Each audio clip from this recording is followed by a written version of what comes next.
I'm so happy you all came out on this beautiful day.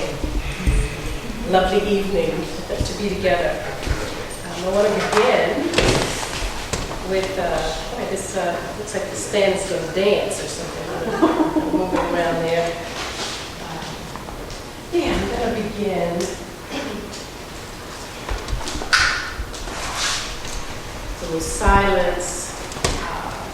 Use my voice. I use at the ecclesia often begin the service with an invocation. An invocation is wordless sound. And the reason is ecclesia is also an interfaith gathering, which means people come from all different spiritual backgrounds. And what we discovered is in the sound, in the prayer that has no words, everybody is completely included. So we begin with this inclusive prayer sound and a little bit of alternate at the same time. So I invite you to take a deep breath.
So I light this candle. This light is symbolic of revelation, knowing, embodiment. So I light the candle with the intention that everyone receives something tonight that is useful on their spiritual journey. Each person leaves here with something, a spark, an idea, a sensation in the body, a knowing, an intuition. Each person leaves with something.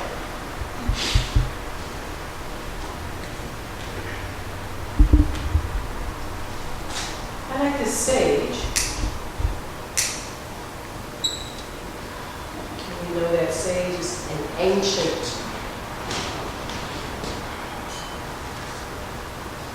part of nature used for cleansing and attuning. So I like this sage.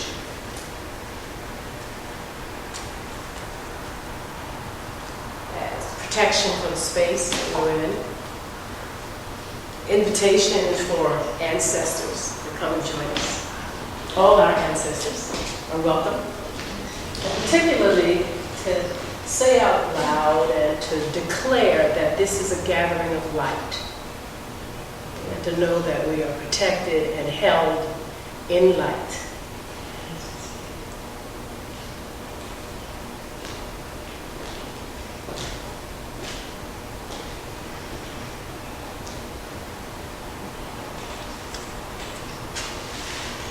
So, I am Reverend Rhetta Morgan, and it is really a privilege and honor to join you tonight, to talk with you, share, sing, move about some things that are really very important in my own life, they're passions.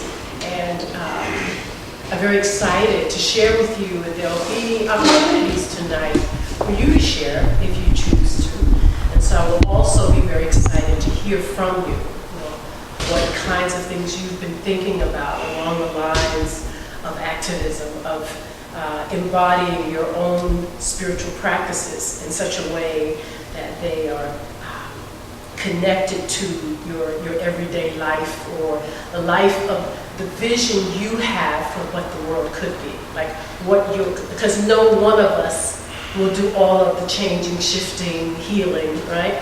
But if each of us has a little piece that we're committed to doing, and that little piece is connected to our deep spiritual work, and that includes the full range of our spiritual work, whether you were channeling or doing Reiki or yoga, whatever your practice, even the ETs, I was back there, I heard, the extraterrestrials. There's stories around some of them being benevolent and some not. Even in that realm, like wherever your spirituality lies, there's an opportunity for you to connect that work into the earth, into the everyday practice of showing up with heart and connection to contribute to the world that we want to see.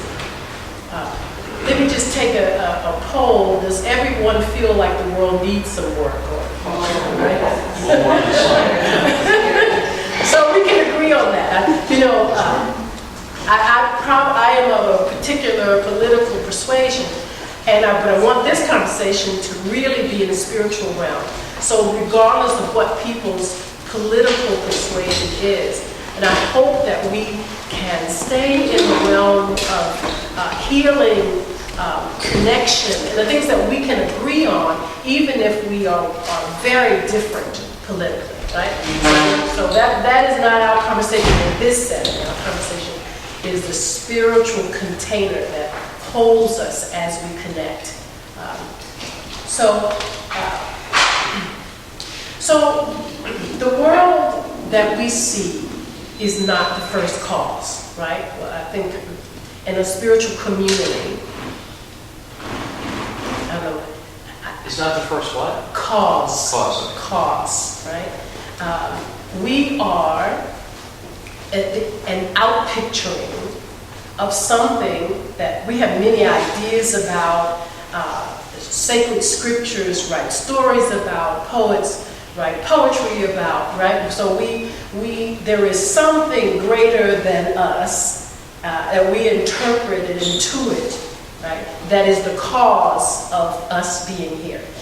We probably will never agree on what that is and how much, and I don't even think that's important in this setting. So I want to sort of lay that as our groundwork, the conversation we will have around activism in this setting of this larger somethingness, and how that can affect, empower, influence who we are, how we move in the world as activists. How many people in the room consider themselves activists now, in some degree?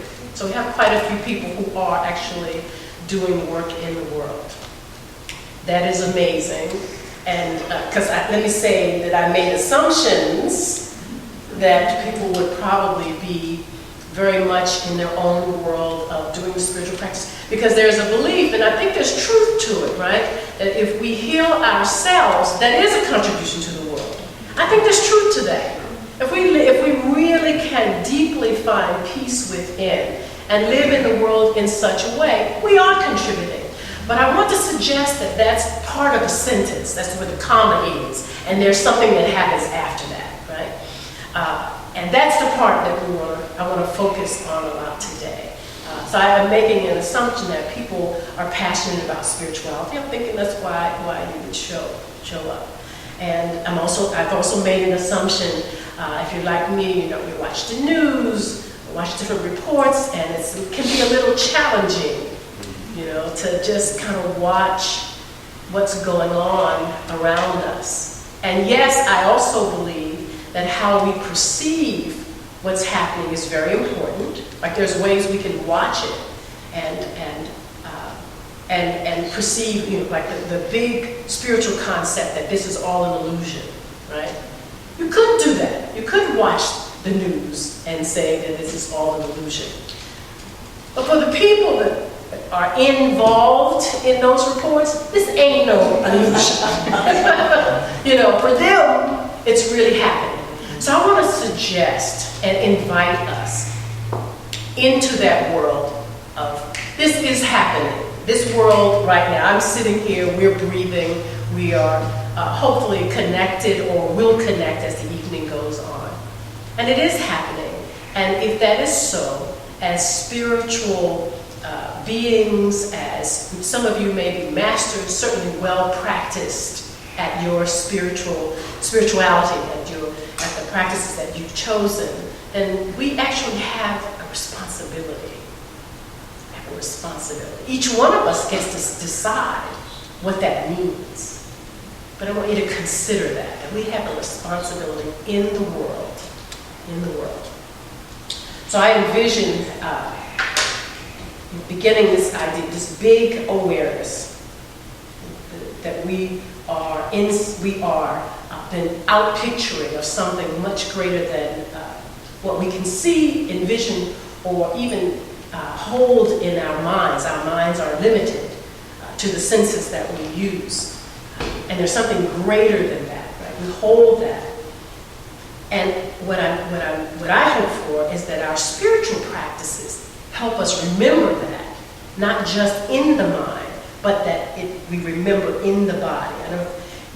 If any of you play piano or instruments, so a couple of you, and the others of you may have had this experience with other things, where you're learning something in the beginning, like when I started to learn piano, the fingers are pretty kind of and then as you practice, it gets a little easier. And then there's a moment in which it shifts over from, oh, this is awkward, to a sense of flow, right?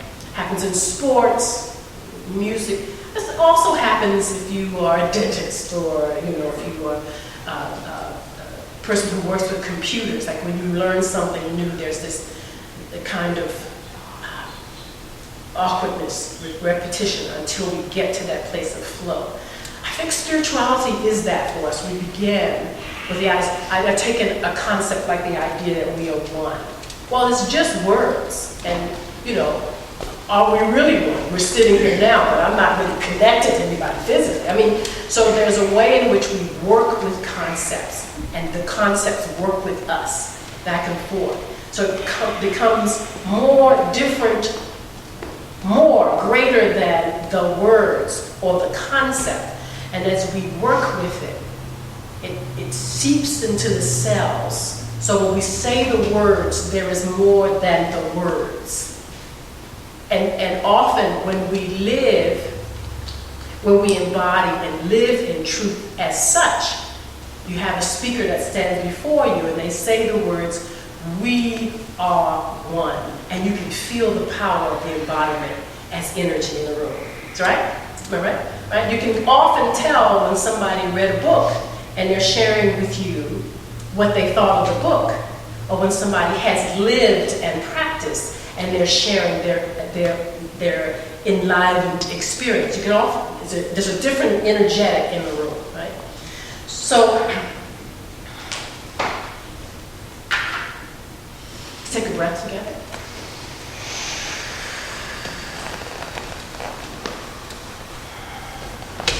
Living big spiritual ideas, practicing, cultivating until they become embodied, turning with that embodiment toward the world, this world that we're envisioning as, and the words I'll use is a world that works for everyone. Right? Envisioning how our spiritual mastery practice can be of service in the world, envisioning what that is, and then taking, and this is where the mind can be our friend. A lot of times spirituality, we use the minds in ways that really aren't that, it wasn't designed. I like to think of the mind as sort of the secretary of the overall beingness rather than the CEO, you know.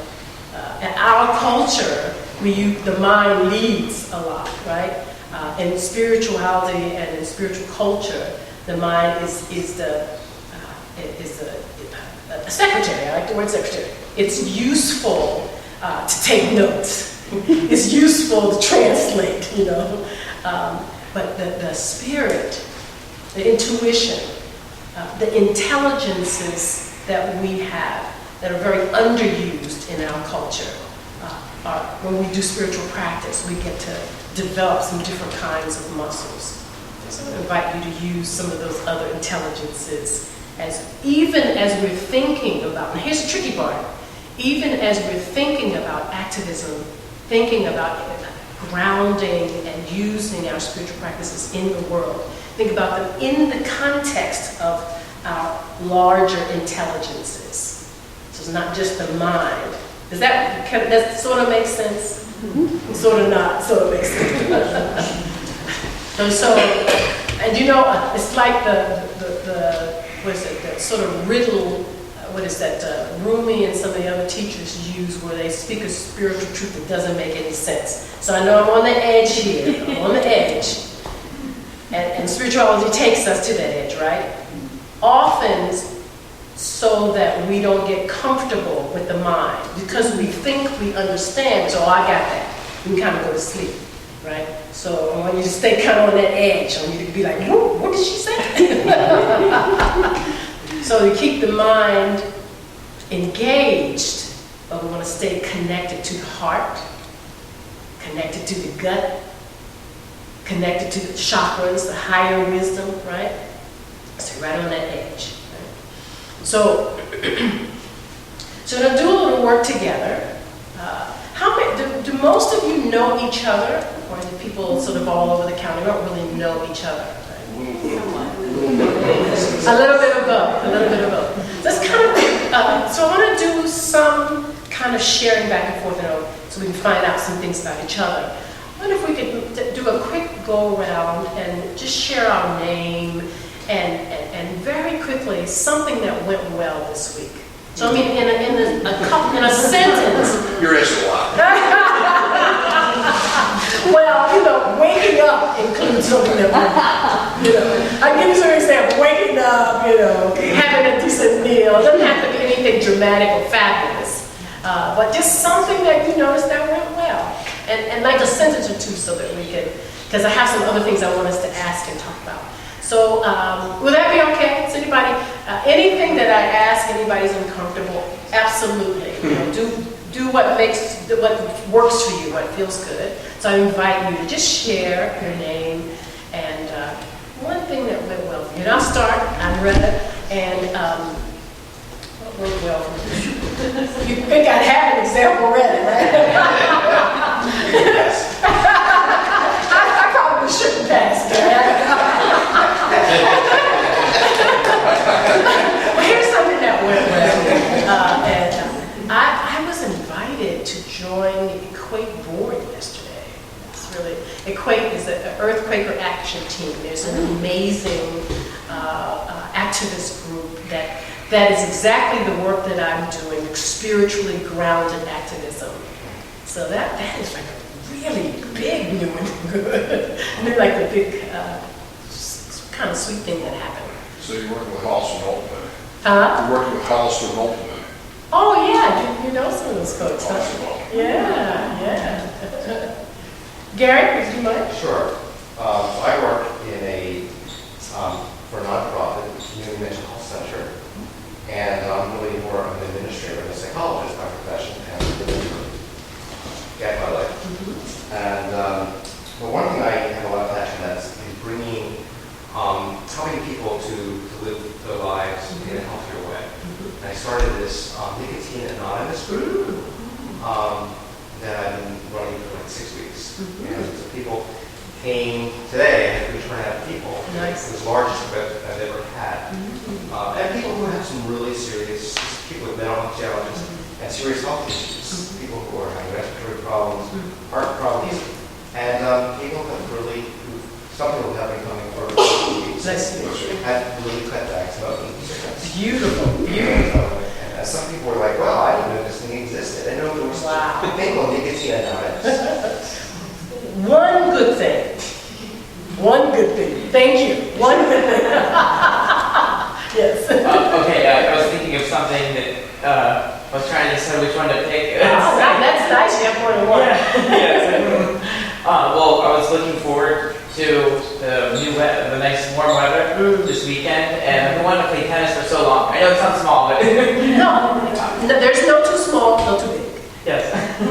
And I was able to go and spend it the afternoon with someone very special.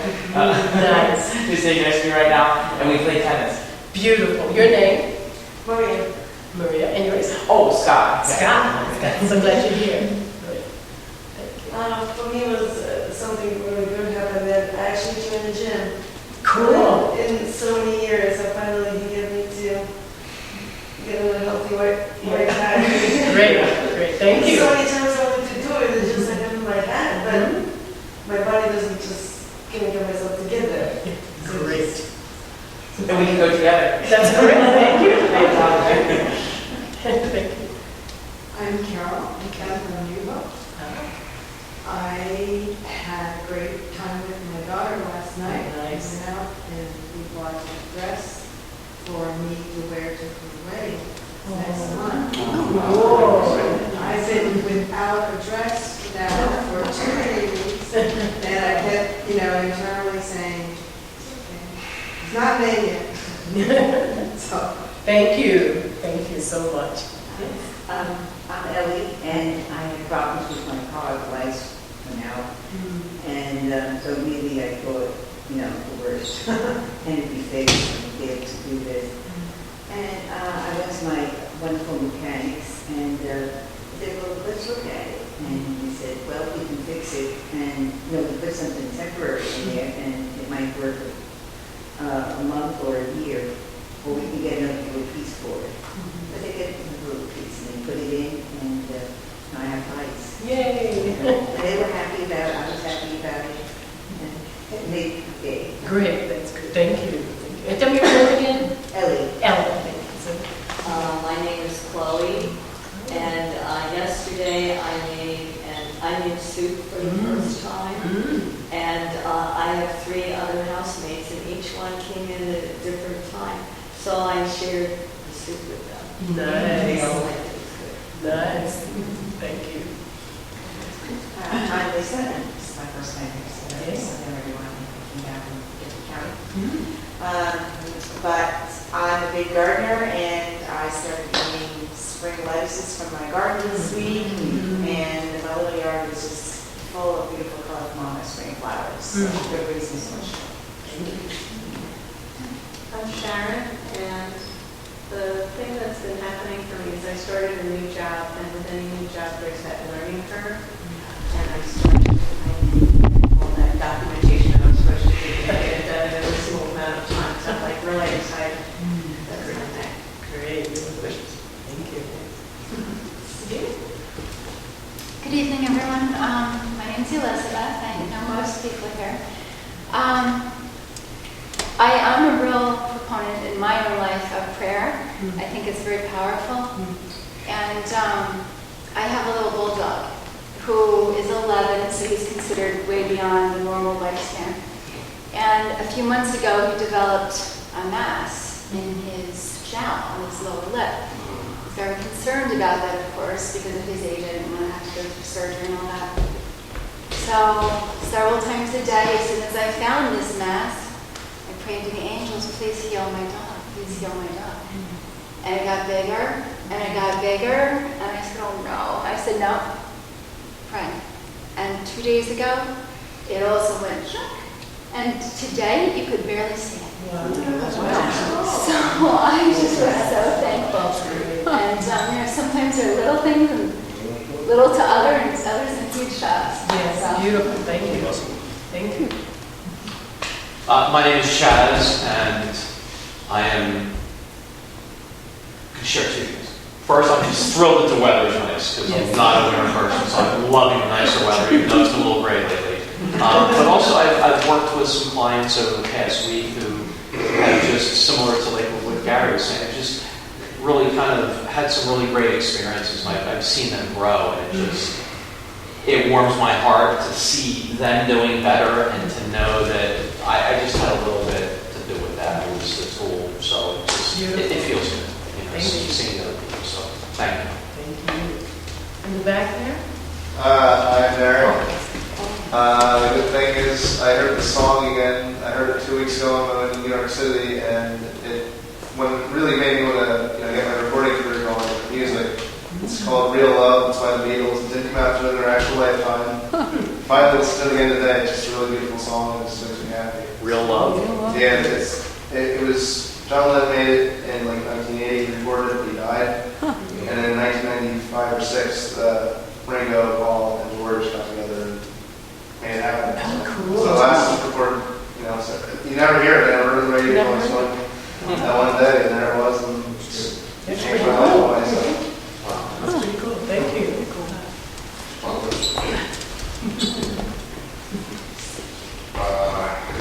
Got a struggle with come up with something nasty positive, but something that's been rather annoying for me today is that relatively early this morning I had to have a conversation with my ex-wife Cleo, with whom I have 3 children, one who's passed and 2 who are still living, and left her a message, and then she called me back about an hour later, and we had the most placid, kind, considerate, decent conversation. And I thought, wow, where'd that come from? Well, I'm really happy. That's big. It was bigger than you could possibly say.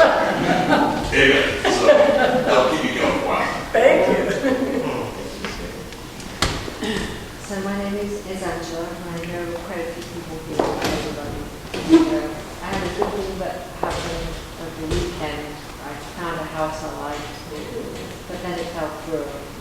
But the good thing is it's given me hope for me. And so I know that the right one will not, it wasn't meant to be. Beautiful. Thank you. Should we go in the back?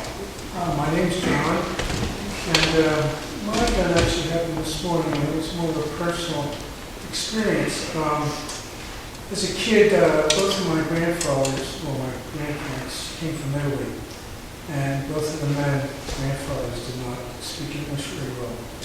Yet, with my father's parents, particularly my grandfather, we had a farm, and I was just trying to feel them and see how can I hear their words As a kid, they spoke Italian, not very well English. And there was just something there that I felt missing that was part of my identity. And it was really reaching out and I was asking. And, well, the details aren't that important, but what I heard at the end of it, it says, we are in your heart. And I've done something like this with my mother's father as well. But these were very simple people that came as immigrants, they were farmers. And I had running through all the woods, I mean, the memories just came. They were images, and I felt that whatever I didn't get from them, mentally or intellectually, I got it into my heart. Beautiful. Beautiful. It was very fulfilling. Thank you. Beautiful. Yes. Hi, I'm Amy. I know everybody here. There's just been so many wonderful things actually that it's hard to put the priority on, but I guess the one that stands out for me, because it personally is fulfilling, is that I was invited down to Florida to speak in a center in regards to some work I do with sacred sites.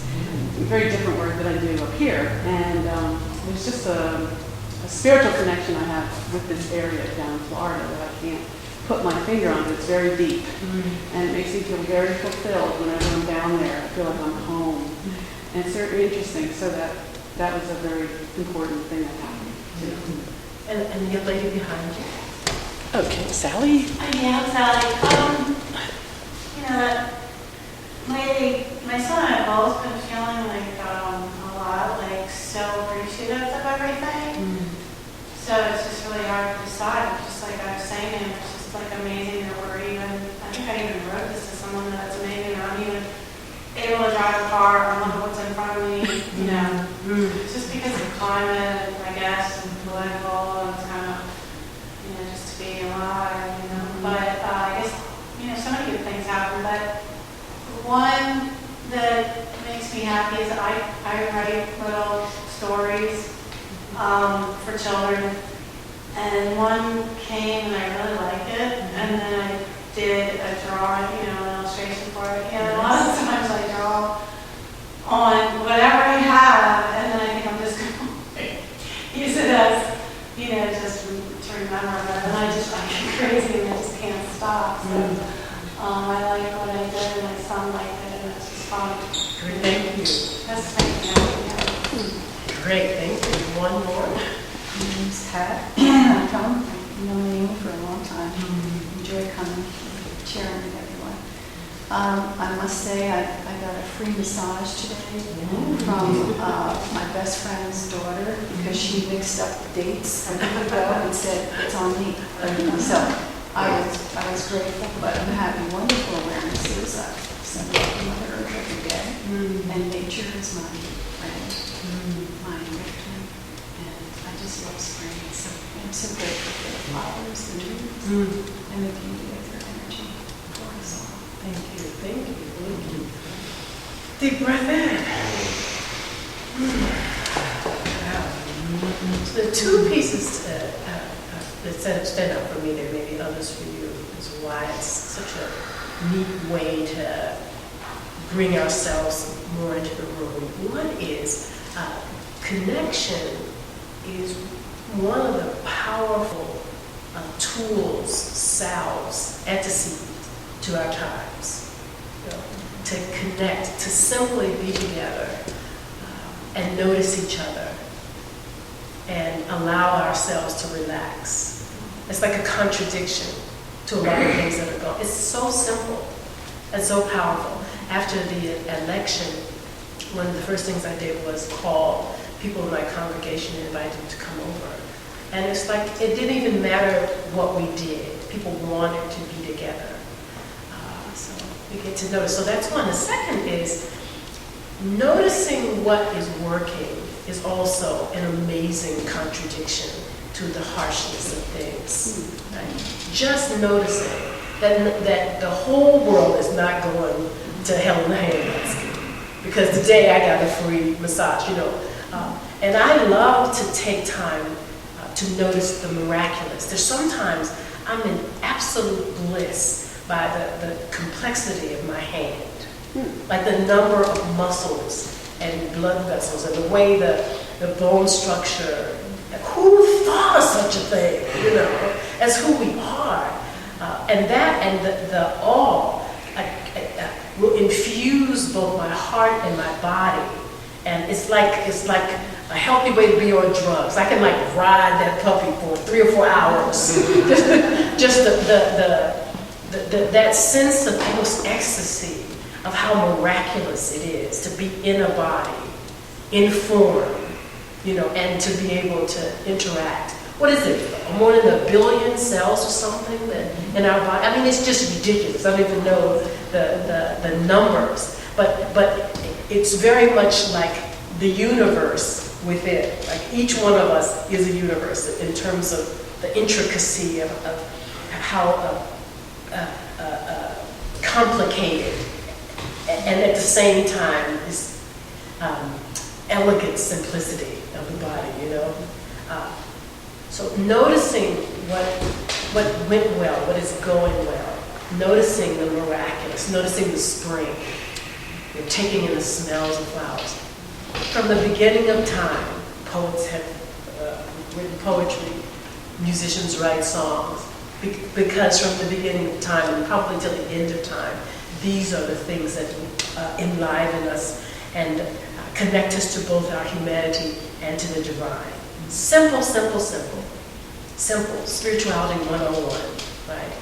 Breathe deeply, gaze into the other's eyes. Spirituality 101. So we can use those kinds of practices, the simplicity of that. You want to embody something, breathe it in. End of story, we can go home. Breathe it in, the breath. Let it ride on the breath. Just that. Just that. So I want to take the next few moments. When do we take a break? A quarter of? Yeah. A quarter of. Before we take a break, I'd love to do some sharing. So does everybody have a partner, somebody they can kind of talk to for a minute or two, back and forth? Oh, we got it. I'm gonna look around and find someone.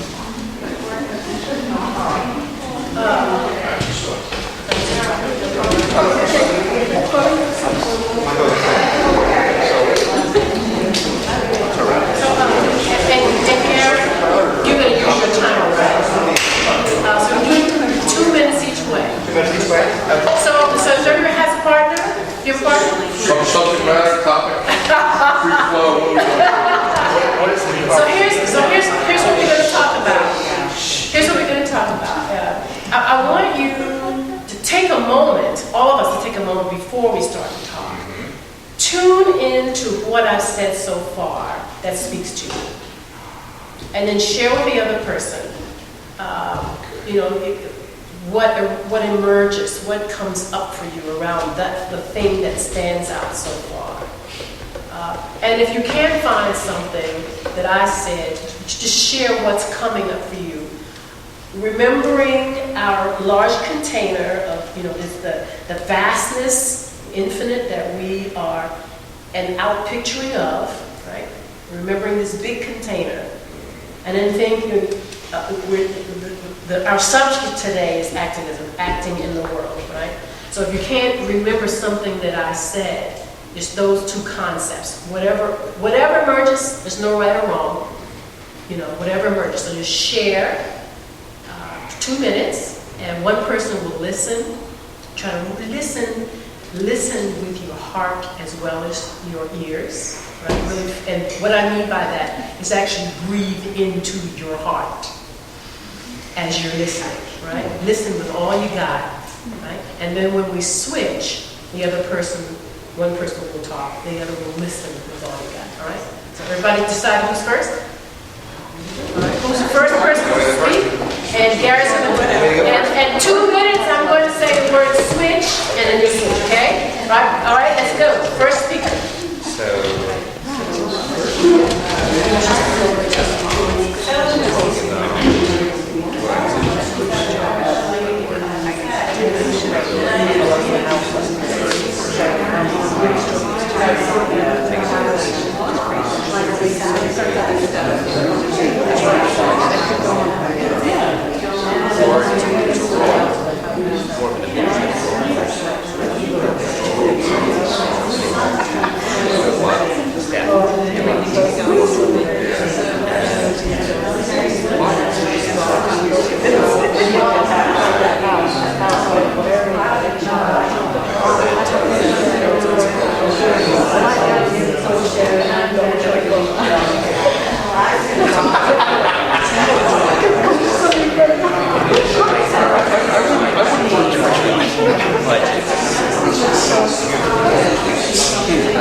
And that's why God wants to they both need to be addressed. So don't worry about what problem you have juxtaposed with what you perceive me to have. What you have is of value and is important. And those are the magnitude of awesome. And then I feel like I hear that you're That's got to be very frustrating. This is where we live. Love experiences. And we go out and bullshit and form into it. And then all of a sudden they get to run out. No! Precisely. So it's very important to you. And that's okay. That makes it even worse. So please don't dress up. Whatever is right in front of people. I think it's like right now, it's about 20 seconds. You got 20 seconds. Yeah, I enjoyed the job.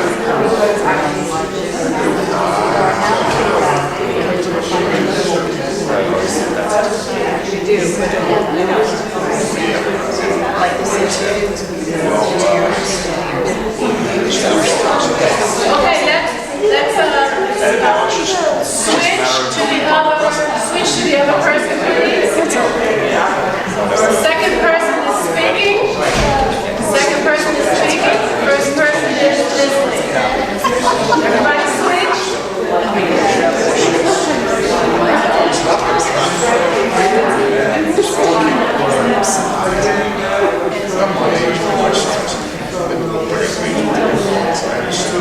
Everybody should have switched. It's all right.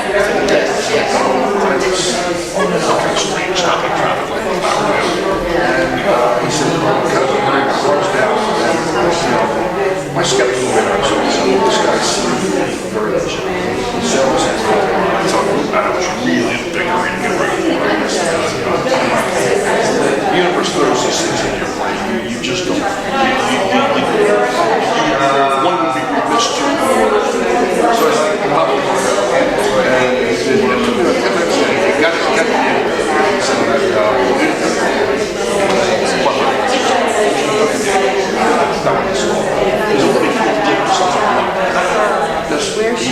pass on the left side, do something with that. Hell yeah.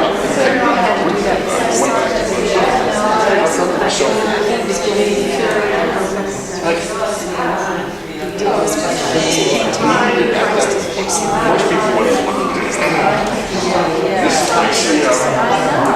And developing which is I have to be the right place, the right time to and just kind of pull us together. And it reminds me of going back to the years when I was doing social Christian Baptist Church in that area for almost and the communication network, so they double more people being there. And I got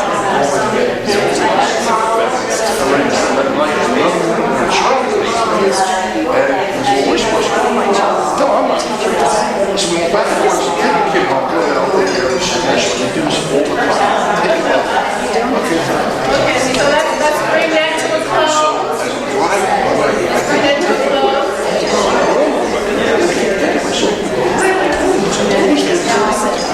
And I remember having this this is crazy. Why are we doing this? Like this thing is actually doing it for fun. Alrighty, so as we head to break, I want to sing a song that I'm hoping that you will know and sing along. Who's comfortable singing? I know sometimes people are. Who's comfortable singing?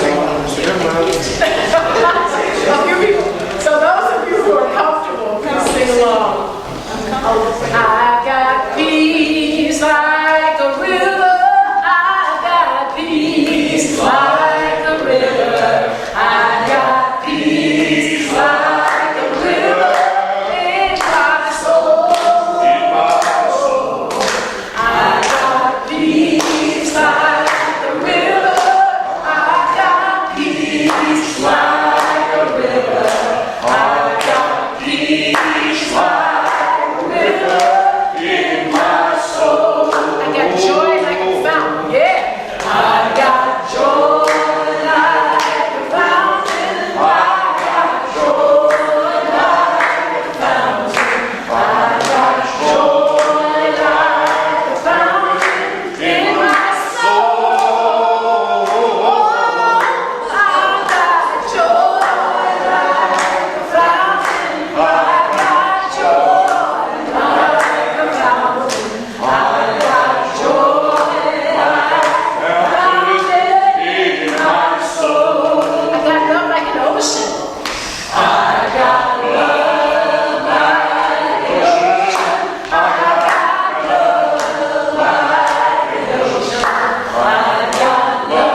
talk more about activism, anything, because that's my wanting to not hurt. Right, for me personally, but yeah, for me, what I'm trying to do is to not be afraid of that pain and to stay connected. Like I'm trying not to give myself a reason to cut off from what's happening. Now when I've had enough, I turn it off, rather than watch it and be disconnected. When I've had enough, I turn it off. And so each day I have to choose how much of this, because I want to be informed. I'm also in that school that used to think, well, let me not watch the news because I can't stay in my nice happy place if I watch the news. I used to be in it. But it seems to me, as you know, as a preacher, as a spiritual leader, well, who is that really helping if I don't know what's going on? You know? There are a lot of big decisions and movements happening on the planet right now. We need to know about them. We need to know why certain decisions are being made, who's making them, what the implication is, what is the long-term strategy. We need to be informed about those kinds of things. Now, we can't all know everything, and I have the sense that Spirit is so smart that it calls us to the area where we need to go. Like we watch the news, the piece of the news that we're called to. And that's the place that we're holding that spiritual life, like for and connected. We don't need to know everything. We need to know what is our connection, what is ours to know, how do we serve in the world. We need to know our piece, I believe. Let's take a breath. So I'm going to invite us into a quiet space. I want to propose a couple of questions or sort of reflections and invite you to let the mind do a little work, really think of some things, and then invite your intuition and other intelligences to participate. So you take a nice deep breath, make yourself comfortable in your seat. It's like a quasi-meditation. I'm actually going to be asking some things that I want you to bring into your awareness. And we're going to take what comes into your awareness sets us up for the next portion where we'll really be talking even more about activism. So, nice deep breath, comfortable in your body. If it feels good, you can close your eyes. Allow yourself to just pay attention for a moment to your body. How are you feeling? How are you taking in both the words you're hearing and the energy of the words? How's that resting in your body? Do you notice a place where there's a little more energy than other places? Notice. Is any part of your body wanting your attention, drawing your attention? Discomfort, pain, itch, twitch, maybe even a sensation of peacefulness. Check it in.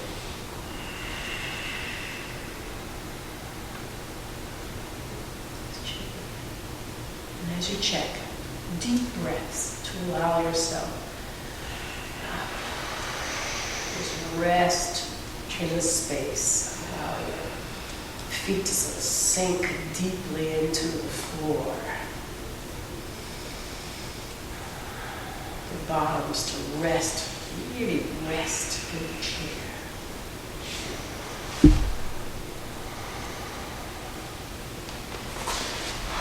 Notice your spine, comfortable.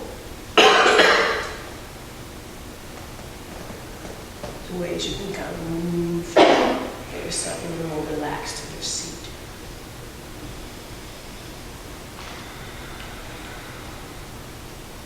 So as I begin to ask these queries, I invite you to breathe into your heart. Notice.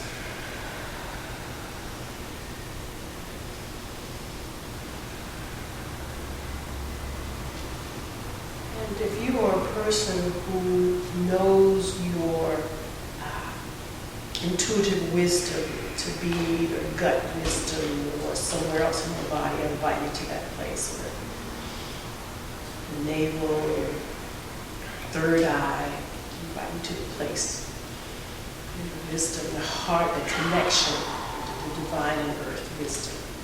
So I ask these questions into that space, and just let your mind go to where it goes, and then I'll ask something else, and then we'll see where we arrive. So I'm going to begin by asking you, what was your spiritual or religious tradition or origin? Just bringing it to your mind. Keep breathing space. You know, hold what comes up for you with as much heart, much peacefulness as you can muster. So this is your spiritual tradition of origin. What did you enjoy or like about that tradition? If there is something. Like you've been able to hold on to it, continuing your life.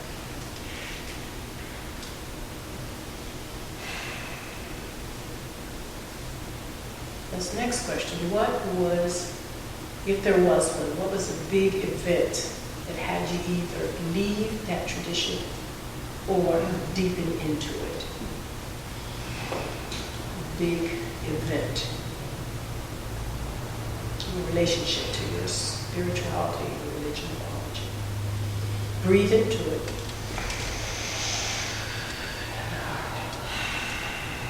And just surrounding that with love.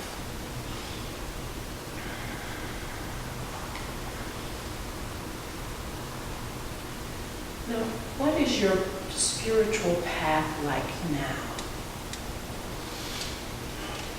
What's your path? What are the practices that sustain you, that call you? Is there a God or goddess? Is there a divine figure that calls you or not? What is your path like? Is it a path of devotion? Sacred study? Is it a path of art? Are you a healer? Is that part of your spiritual path? What is your path like?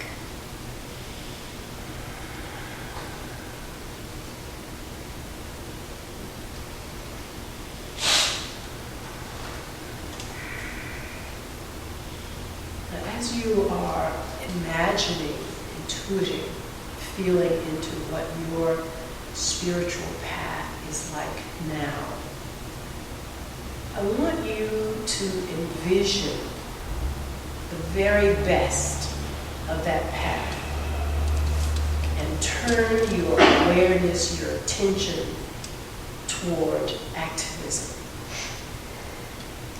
I'm going to ask the question, and in this instance, let's see if something emerges out of the question. So keep breathing deeply.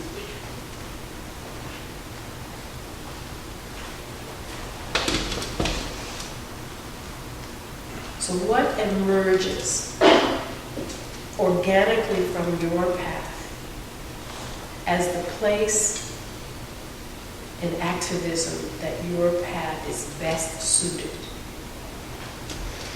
What emerges?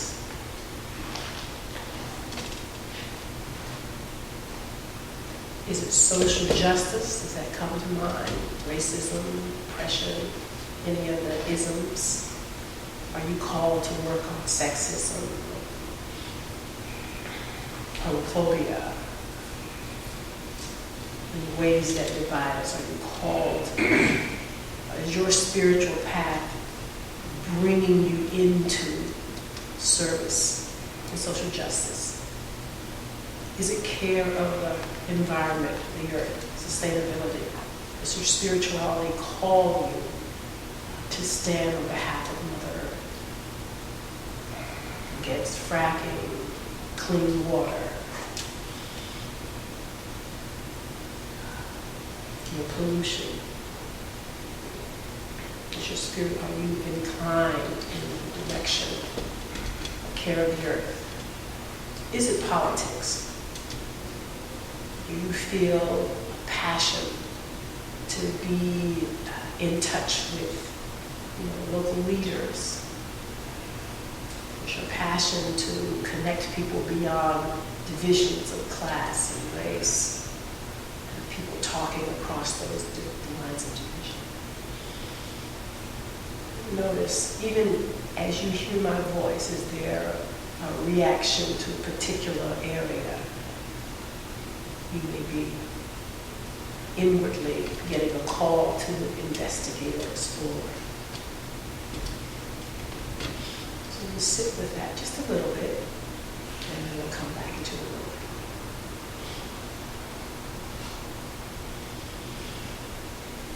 And you notice what comes up. If you see a picture of a specific thing that you're called into, pay attention and notice. And if you are already working in an area of your passion, you still get to ask that question. And the question is, what is your next step?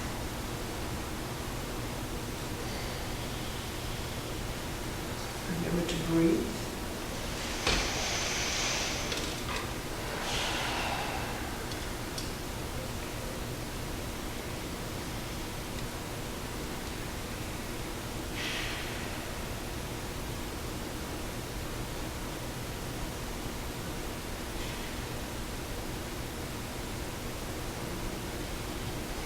As you feel complete, just bring your attention back into the room.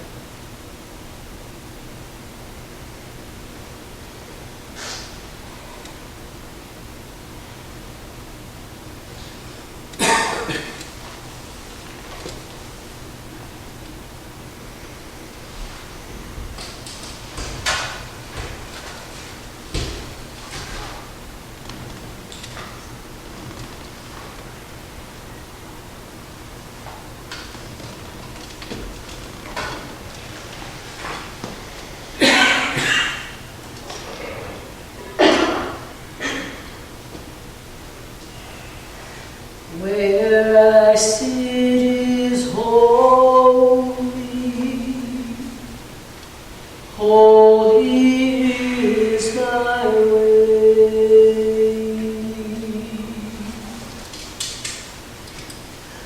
Forest, mountain, river, listen to this day, great Spirit, circle all around me.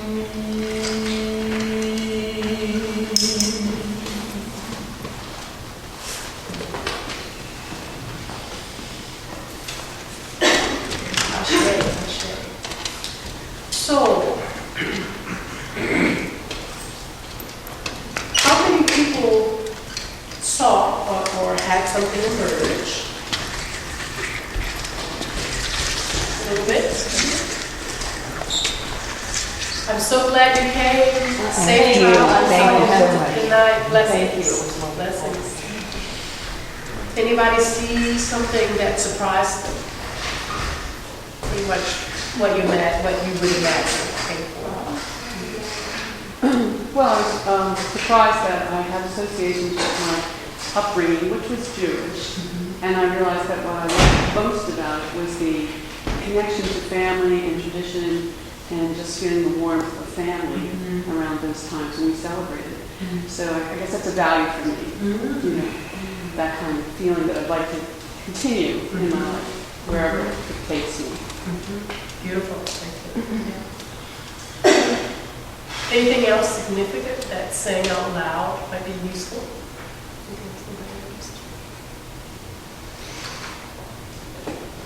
I was kind of going in and out of states of consciousness, exploring. I just forgot, I think I went into deep meditation. But I also got a sense of connection, community. That was a history. And also I came from also a Jewish background. But the idea of community and connection, and anchoring that in the world, is what I thought resonated with. And I do that. Yeah. Beautiful. Beautiful. The personal spiritual work that I'm doing right now is around undoing assimilation. And so the connection to ancestors and early path is becoming more important to me than it used to be. I'm in the middle of doing that work, so I don't know exactly where it's going to take me. But we pay a heavy cost when we assimilate, when we give up. All of us do.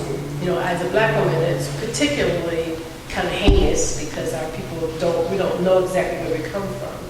But what I've noticed is that it's true for white people as well. Like when we disassociate from where we come from, it costs us something. It costs us something. And so in my own path of wholeness and spirituality, I'm really looking at where have I taken on behaviors or practices that cover up something that's important for me to be in touch with in order to be authentic in my own spiritual work, which makes a difference in my activism. One of the things that's most challenging when at Ecclesia, I'll have the room will be filled with activists and people who are primarily spiritual. And one of the hardest things is the activists, you know, like people, when we react out of our anger at the things that we see, or rage, but we're not connected to our bodies or our truths or ourselves, so that our actions are grounded, that our actions have that energy that I talked about that comes, so it's not just an idea or just a reaction, right? So when we have a sense of who we are, when we are practiced, our spiritual practices are very important.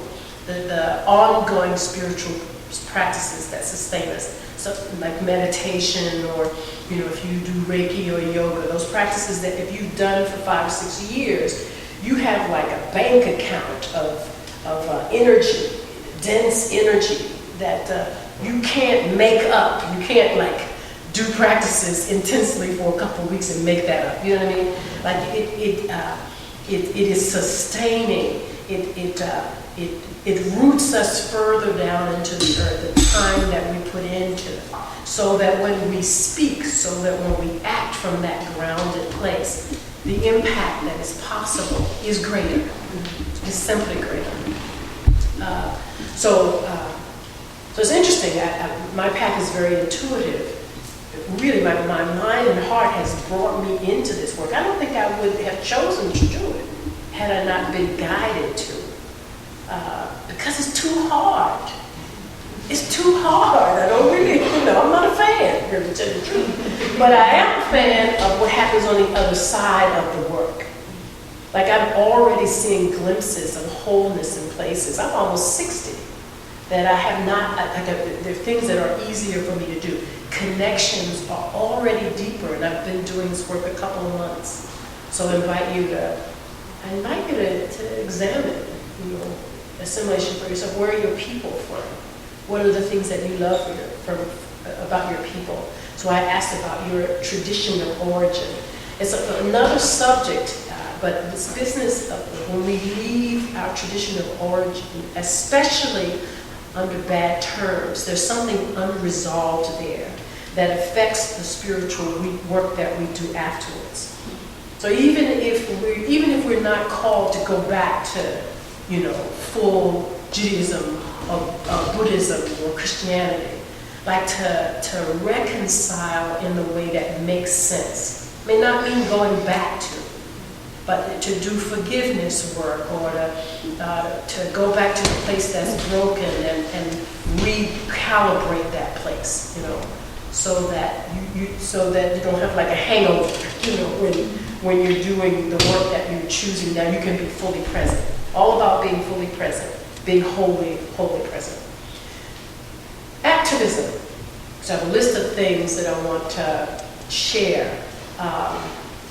So I mentioned the 3 areas, and there are others: the social justice work, work in the political realm, which is big right now, lots going on, and care of the environment. These are critical things, There are decisions being made, there are things happening on the planet right now that are actually devastating. Devastating. There are things happening to our environment that most scientists say we really aren't going to be able to recover from. We might be able to stop ourselves from going extinct, but there are things we're not going to be able to recover from. Devastating, okay? And so, in the face of that, those of us who have been doing spiritual work for a long time, I think there's a particular invitation. There's an opportunity for us to stand for something in this place where people who don't have that deep spiritual connection are feeling lost and hopeless. We have a connection to the intangible, to that which is other than what we see. We know that there's infinite creativity and organizing principle behind that which we see. This is only a tiny little blip in infinite beingness. Sometimes we can remember that we are here in this thing called time and space, but we exist beyond time and space. We come from that we can't hold in our thinking, right? We're here, we get to connect, we get to have these experiences in the body, and then we're leaving and going back or going somewhere different. Those who are doing spiritual work, we kind of know that. People that aren't doing that work don't have that knowing. So some of the decisions that are being made are coming out of desperation and a kind of a constricted sense of what's possible. And so I invite us to consider, to reflect on where in your spirituality and the vast possibilities. One of the things we didn't do is funny thing about 2 hours, it really does go too fast, doesn't it? So I wanted us to really share kind of what spiritual practices so that we could share that together. But in this room, there's a vast resource in a time when people are hopeless or making decisions, short-sighted decisions, because they don't have the spiritual grounding. You could call somebody tomorrow, either a politician, somebody in the EPA who's panicked because there's this risk. Well, at this point, it's more than a risk. That's going to be shut down for a while. And I think in the best of circumstances, those of us who are working don't give up and go into despair because it's shut down. But know that if it opened up once, it can open again. If it's shut down, it can be opened, right? Again. So there's work. So those are the kind of places that our spirituality can help us, like to not go into despair, but to remember that there is something bigger, there is something greater that we can lean into, lean on, that we can cultivate. We have to keep bringing ourselves, our minds and our hearts back to this place of wholeness, back to the larger truth that we are connected to. I think that's work. That's a muscle we have to cultivate to bring ourselves back. Otherwise, we'll get lost like everybody else. It's not necessary. We have resource in this room. We have resource. And when we do get disheartened, we have each other. That community is so important. Community and connection. Because of course we all get disheartened. I have a picture of Harriet Tubman right in front of me. So when at my desk. So if I watch the news and I get disheartened, I look at her face, and if you know pictures of Harriet Tubman, the pictures are terrible. Her face is like, and I think about her, getting slaves and people, horses and guns running after. I think your face should look like that. It was a hard life, But I look at her face when I get disheartened, and I hear her say to me, "You got 10 minutes to be upset, then you get yourself together, because you got work to do. You don't have time for this." I can see her say that, and I'm like, "Yes, ma'am." Joe that she had somebody in a trip up north. Somebody got scared and wanted to go home. And who knows whether it was true, but the story was said she had a gun. She said, "You going north or I'm going to shoot you, but you can't go back." Like she was a tough sister, you know. So I think of, she is who I think of when I think of who I'm to be during these times. I'm her daughter. I got 10 minutes to wail, and then I got to get myself together. And that is a resource, and so just a way of holding and thinking about now. I was born for this moment, right? I was born for this moment. What? I mean, I lived a working class background, very harsh, and have spent my whole life healing my heart. And look at how Spirit has worked, that in this moment, I'm ready. And if you were here, you were ready. You already know that. You don't need me to tell you that. But you are ready to meet the challenges of now. If you're in this room with me and Harriet, you know, Watch out. watch out. Watch out. And so, and there's a way that the time, don't you feel it? It's like an amping up of something. Like it's an amping up. And the invitation is for us to amp up. That's the invitation.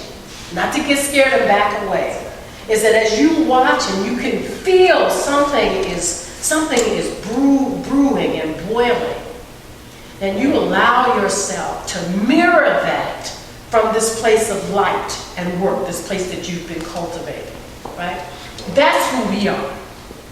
That's the resource that's in this room. That's who we are. We have to remember, and then we forget, we lean on each other, right? So, possibilities, it's about time to stop, possibilities for activism. And what I want to invite you, almost beseech you, is as you listen to this list, I want you to pick something, and I want you tomorrow to do something in a direction of activism. Now, if you do it and you decide that's not your thing, you could do it and it might lead you to something else that might be a better fit. But when I started, what I longed for by the end of this evening is that each person would take on something. And so if you're already doing activist work, I want you to take the next step. I want you to amp it up. If you are not, if you're in the spiritual lovely bubble, I want you to burst the bubble, step outside of it, and do something on behalf of humanity. Will you all do that? Will you do that for me? Yes. My email is reverendretta@gmail.com. Email me and tell me that you did. Okay?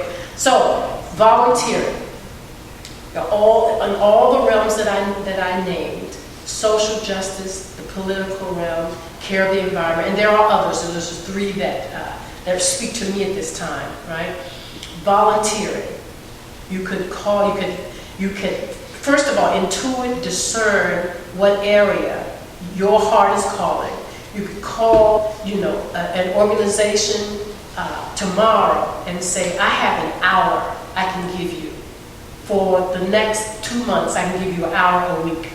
How can you use my time, my gifts, right? Political work. There's lobbyists, there's working with all kinds of grassroots organizations that are debating the idea of, third party, green party. What are the benefits of, should we be talking about socialism or, communism, which, probably don't necessarily go over that well. But the point is, these big conversations about what is broken and how we can fix what's broken. And so if you have particular kind of creative energy around politics, you could go online and put in, conversations on, healing the government or new, like democracy, fixing democracy. I can't think of very many right now, but if it's for you, you will be able to intuit where to go to look it up. But it's the idea of joining a team. Maybe there's a candidate that has high integrity, and so you can do some canvassing for that candidate. You can hold a politician accountable in ways that you don't like their policy. Join the band of people who are writing letters. There's conversation that is not necessarily impactful, but when you go inside and discern where you're called, whatever it is you're called to do, I believe there's something greater at work. So even if that politician is reelected or is still in his position, if they're constantly getting a barrage of mail or calls, it's got to break the back eventually or have some impact if the people who are doing it are really called to. So I don't think we should make more busy work for ourselves. I think we're all too busy. I think this is really about what we're called to do, right? Are you called to participate in organizing at the level of building relationships with people across difference? Who are your circle of friends? Are they all white? Are they all middle class? Are they all American? Do they both all speak English? How can you step across the line and reach out to somebody who's different than you to build a relationship?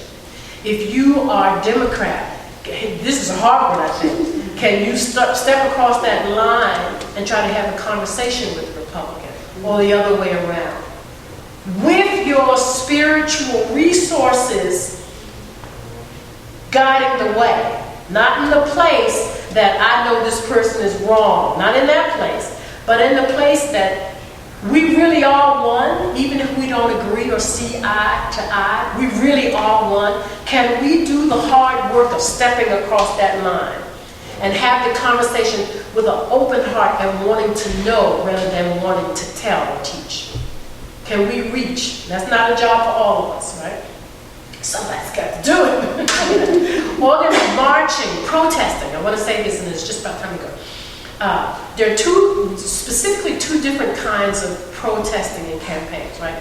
There's one where you're marching, you're protesting, and the sole purpose is to build community so that you know that other people agree with you, to build energy and build momentum. But people go home and it doesn't necessarily change anything, right? There's those kind. Then there are marching and protests that are strategic in a campaign that is directed at a particular corporation, person or industry, right? And with a particular goal to change something, right? So those marches, those protests may not change in the moment, but they're part of a larger thinking that is aiming to change something. So there's two different camps. So you need to know that when people call and say, let's get together to march here or there, you ask yourself, know what the march is about so that you know how your time and energy is being spent. They are both important, but we need both. We need people in the camp of that creative thinking and innovative thinking about strategy that's really about changing, which in a lot of, when you talk about industries and corporations, that's strategy that may take over several years. It's not something where you're just going to do a march and things will change drastically. Okay. So those are the things that I wanted to leave with you. And I'm hoping that of those things, there's something that caught your fancy, something that gave you a spark. And you promised you were going to do something. You didn't promise you were going to email me, but I am inviting you to email me to let me know, where you decided to step and try out something that may be out of your comfort zone, right? Bringing along your spiritual self, remembering who you are. So we come to the end of the evening, and I'm going to take just a second. Let's take another deep breath. I think I would like to end with a little bit of prayer with words and then end with sound. Will that be okay? Let's take a breath. Yes. And so I lift my voice in this room, in this space, a circle of heart and mind and spirit. Love wearing clothes of body, blood, and guts. Love sitting in the chair, looking across the room. Love, consciousness, beingness, invested in this last 2 hours. So I lift my voice to an allness that is beyond my ability to comprehend, and give thanks for this moment, for this time, for this room, for each person in this room. I give thanks for the curiosity or the interest that brought each person here. I even give thanks for the times and the challenges, the huge challenges that are calling us to our super selves, that are calling us to our superpowers, to move out of complacency and step into our greatness in new ways. I'm giving thanks for this idea of amping up, becoming greater, the invitation that is ours in this room and around the world. I'm giving thanks. Giving thanks for the organizing principle that is holding us, that is watching the play of this world unfold. And I am knowing in my bones that it is love that is holding us. I'm breathing in the knowing that it is love. It has always been love. It will always be love, no matter what the picture shows. And so I breathe into the truth of that. And we are invited to dance with that in and out of time, in and out of day and night. We are invited to embody, to love, to laugh, to grow, to expand, and when appropriate, to contract. Like all of it being held in the vastness, in the expanse, which is love. So we give blessing and thanks for this evening, for all that we've shared, for where our minds have taken us to explore, where our hearts have opened us and breathed us from one moment to the next, where gut knowledge is rumbling with a new concept or idea to release or to birth. All the possibilities we give thanks for. When we are joined, we get to grow and share ideas across the energy field that we are. And so we have spent the last time together, the last 2 hours together. And we are preparing to go to our homes, to get on the road. So we breathe in the last of the energy of this gathering. We get to take with us that which has emerged. We get to be with that which is emerging, not yet in our sight. We get to revel in connection. The sparkle of this room, the sacredness of this earth. Bless us, always. Bless each of us. Shower us with this sense of hope and creativity, and enliven us, quicken us with that which is uniquely ours, to birth, to say, to dance, to write, to speak, to do,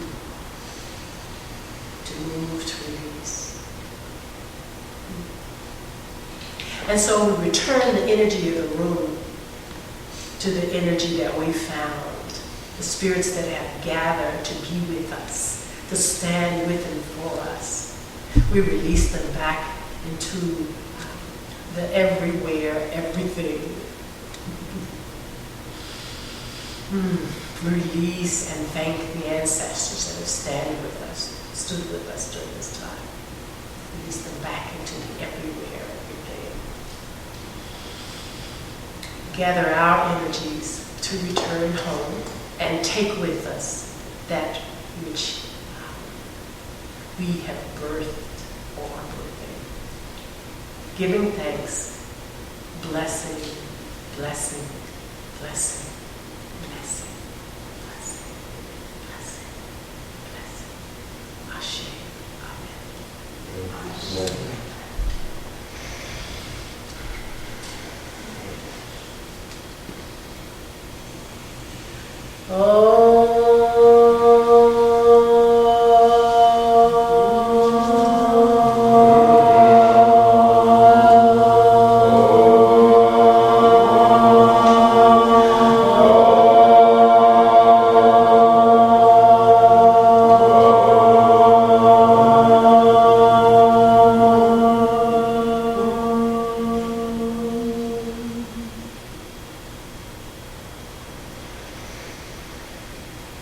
Thank you and good night.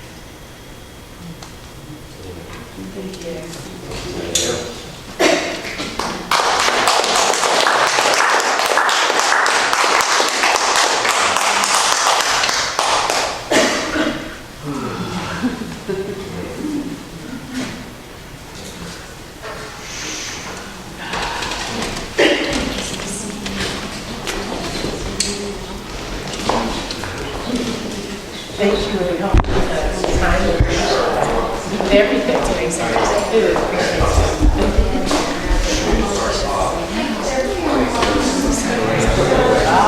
Yeah. Might like with. Yeah, okay, let me stop this, I'll be right here.